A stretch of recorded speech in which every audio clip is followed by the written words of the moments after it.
Dans cette vidéo, je vais vous montrer comment créer un formulaire réactif Angular.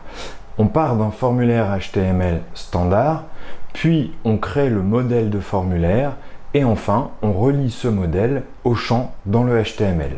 Tout ça permet à Angular de piloter le formulaire, c'est-à-dire de récupérer ou de modifier la valeur des champs, de leur associer des validateurs puis de tester le statut de validité de chaque champ, ou bien encore de réagir à des événements importants comme la soumission du formulaire.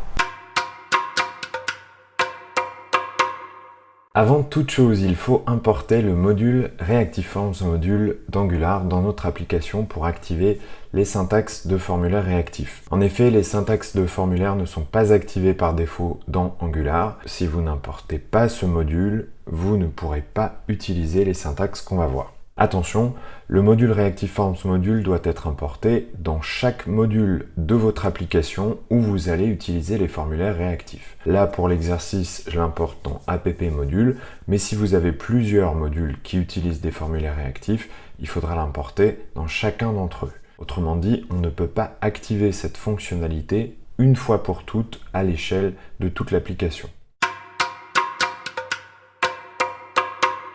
Alors, mon point de départ est un formulaire HTML standard composé de deux champs, nom d'utilisateur et mot de passe. Vous voyez que mon code HTML est un peu dense car en plus des champs de formulaire input, j'ai ajouté des balises HTML et des classes CSS pour le formatage. J'utilise le framework Bootstrap pour le formatage. Mais à part ça, mon code ne contient aucune syntaxe Angular pour l'instant. Alors voyons comment convertir ce formulaire HTML standard en formulaire réactif Angular. La première étape, c'est de placer ce code HTML dans un composant Angular. Je vais donc créer un composant LoginFormComponent avec le CLI en tapant ng-gc loginform et je copie le HTML du formulaire dans le template de ce composant, c'est-à-dire dans le fichier loginformComponent.html. Et maintenant que j'ai fait ça, je suis prêt à créer le modèle de mon formulaire.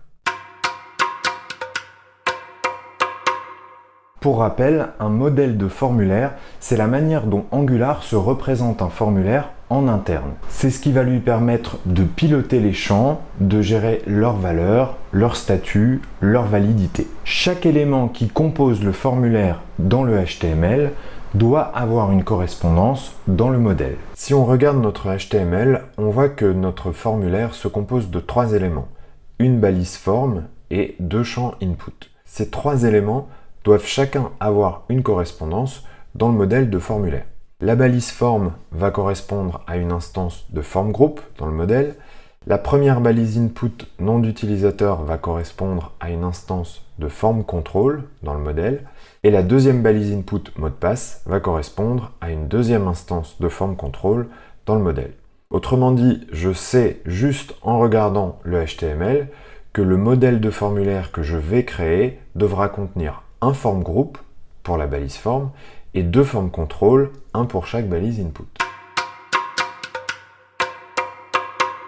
Pour créer mon modèle de formulaire, je vais utiliser le service FormBuilder d'Angular. Dans la classe de mon composant, c'est-à-dire dans le fichier loginFormComponent.ts, j'injecte le FormBuilder et j'appelle sa méthode fbgroup pour créer une instance de formGroup. Je stocke tout ça dans la propriété loginForm que j'ai déclaré sur ma classe. À cette méthode fb.group, je passe un objet JavaScript qui contient le nom et la définition de chaque champ de formulaire. Cet objet sera automatiquement converti par le FormBuilder en instance de FormControl. Donc j'ai bien une structure qui est le miroir strict de ce que j'ai dans mon HTML. Pour terminer, je crée une méthode de classe login que j'appellerai à la soumission du formulaire. C'est dans cette méthode que je pourrais traiter les données du formulaire, par exemple les envoyer à un serveur pour les enregistrer.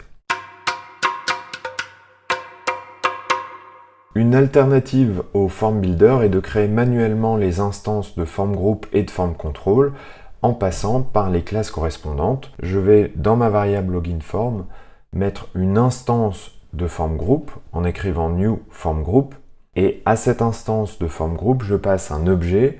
Donc c'est un petit peu la même structure. Mon objet contient deux clés qui correspondent à mes deux champs username et password. Et pour chacun de ces champs, je vais instancier à nouveau manuellement une instance de FormControl en écrivant new FormControl. Alors cette approche, elle me donne un petit peu plus de contrôle sur la création du modèle de formulaire parce qu'en instanciant les classes de cette manière, j'ai accès à un petit peu plus d'options sur le form group et sur les form control. Du coup, ça peut être nécessaire dans les scénarios plus avancés.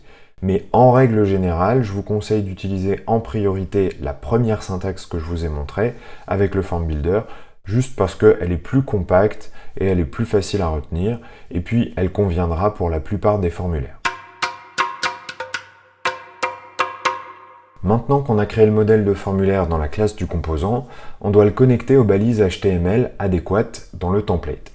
Concrètement, je vais connecter la balise form à la variable loginForm, c'est-à-dire à mon instance de form group, grâce à la directive form group d'Angular. Donc j'écris crochet form group égale loginForm. Ensuite, je vais connecter les champs à leurs identifiants respectifs grâce à la directive form control name. Donc sur le premier input, je rajoute form control name égale username pour binder le premier input au form control username. Et puis je fais exactement pareil pour le champ mot de passe, le champ password, dans lequel j'écris form control name égale password. Pour terminer, je bind la méthode login à l'événement ngSubmit qui correspond à la soumission du formulaire, c'est-à-dire au clic sur le bouton Submit. Notez bien que cet événement, il existe sur la balise form et pas sur le bouton Submit. Vous avez peut-être remarqué que la directive form group est écrite entre crochets, alors que les directives form control name ne le sont pas. C'est normal. La directive form group référence une expression Angular, dans mon exemple loginForm.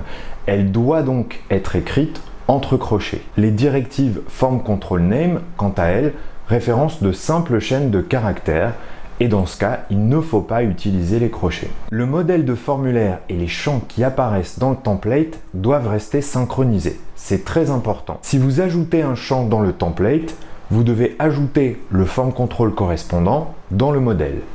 Si vous supprimez un champ dans le template, vous devez le supprimer dans le modèle. Et enfin, si vous modifiez un champ dans le template, vous devez également le modifier dans le modèle. Template et modèle doivent rester synchronisés à tout moment. Quand on crée le modèle de formulaire, on peut définir une valeur par défaut pour chaque champ, c'est-à-dire une valeur qui sera déjà présente à l'affichage initial du formulaire. Dans l'objet JavaScript qu'on passe à la méthode fbgroup, il suffit d'indiquer une valeur dans le tableau qui est associé à chaque champ. Dans mon code, vous voyez que j'ai passé la chaîne Toto comme valeur par défaut pour le champ username et la chaîne 1, 2, 3, 4 comme valeur par défaut pour le champ password. Alors pour info, dans ces tableaux, on pourrait aussi définir des validateurs pour les champs. Dans cet exemple, je ne l'ai pas fait, mais vous trouverez sur angularchef.com une recette qui explique comment utiliser les validateurs Angular. Pour tester que vos champs HTML sont bien reliés à votre modèle de formulaire, une petite astuce est d'affecter une valeur par défaut bidon à chaque champ du modèle. Donc on va le faire dans notre code. Je vais mettre une valeur par défaut sur le champ username et une valeur par défaut sur le champ password. Puis de vérifier à l'affichage que toutes les valeurs par défaut apparaissent bien dans les champs correspondants. C'est pratique pour repérer les éventuelles fautes de frappe. On se trompe parfois d'un caractère sur le nom d'un champ entre le HTML et le modèle. Donc c'est juste une petite astuce pour tester. Une fois que vous l'avez fait, vous pouvez effacer ces valeurs par défaut bidon de votre code. Parfois, les données à afficher dans un formulaire ne sont pas disponibles au moment de la création du modèle. Par exemple, parce qu'elles viennent d'une requête HTTP qui n'a pas fini de s'exécuter. Dans ce cas, il suffit de laisser les champs vides lors de la création du modèle et de mettre à jour leur valeur plus tard avec la méthode formControl.setValue lorsque les données sont disponibles. Les valeurs de l'ensemble du formulaire sont disponibles à tout moment sur la propriété value du form group.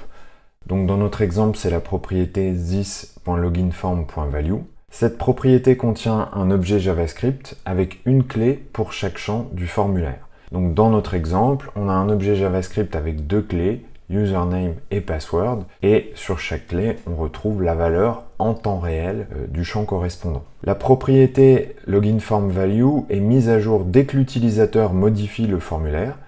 Une astuce pour voir en temps réel les données d'un formulaire est donc d'afficher cette propriété directement dans le template du composant. Vous pouvez faire ça en affichant la propriété loginFormValue avec une interpolation. Vous la passez dans le pipe JSON pour convertir l'objet JavaScript en chaîne affichable. Si vous ne faites pas ça, vous n'allez rien voir, il va juste être marqué Object sur l'écran. Et puis moi, ce que je fais, c'est que j'encadre le tout par la balise HTML prêt pour préserver les sauts de ligne et ça rend le tout plus lisible. Si on fait un petit test, vous voyez que dès que je tape quelque chose à l'intérieur de mon formulaire, je vois la valeur correspondante se mettre à jour sur l'écran. Alors dans un projet réel, on va plutôt vouloir récupérer les valeurs au moment où l'utilisateur soumet le formulaire. Dans notre exemple, je vous rappelle que c'est la méthode de classe login qui est appelée quand le formulaire est soumis. C'est donc dans cette méthode qu'on utiliserait la propriété thisLoginFormValue. Vous pouvez en faire ce que vous voulez, vous pouvez utiliser les valeurs pour les enregistrer sur un serveur, vous pouvez les retravailler, les nettoyer, les traiter, les enregistrer dans la mémoire vive, dans le navigateur. C'est absolument à vous de décider ce que vous faites à la soumission du formulaire. Dans mon exemple, je me contente d'afficher les données dans la console du navigateur. Là aussi, c'est une petite astuce qui me permet de faire un petit débugage et de voir que les valeurs que j'ai tapées dans le HTML sont bien récupérées par la classe du composant. Si besoin, on peut aussi récupérer la valeur de chaque champ individuellement via la propriété value de chaque form control.